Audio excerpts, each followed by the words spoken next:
bagi makan. Kita tengok pun. Wih, memilih. Selesai yang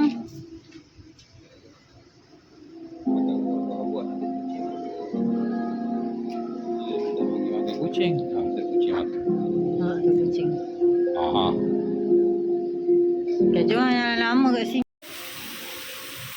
Kakak, sini ya. Kakak, tu tengok tu. Ha. Tu, nampak tak? Ha, dah lah Gigi yang bagi makan. Janganlah. Tu kancing makan. Terlalu ramai. Terlalu banyak. Rabbit. Hai sang kancil. Jangan gekat-gekat nanti dia makan. Ha. Kenapa tak nak? Bagilah. Berebut-rebut macam mana nak makan. Nak bagi? Nak? Bagi tak apa. Kalau kakak boleh bagi sendiri dia dapat tau. Tak nak. Bagilah ya.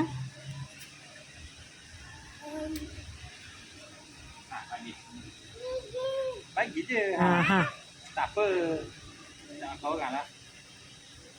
Jangan ini pun dah tak nampak mata dah.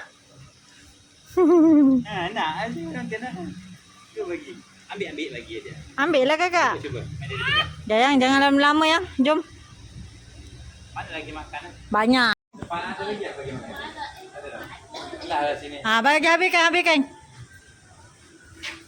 Hii. Ha. Sini jangan.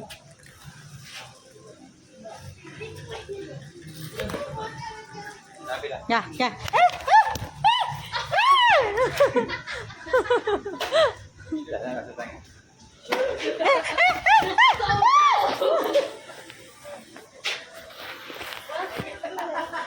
Takut.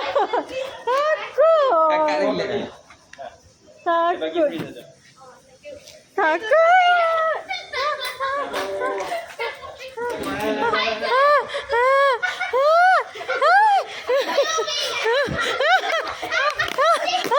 Dia lapar lah. Ambil try lagi. Tak nak. Okey. Ya. Sana lah bawa sana. Sana.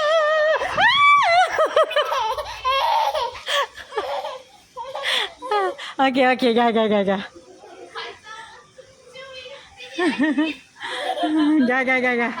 Dia lapar. Ga. Mami aja.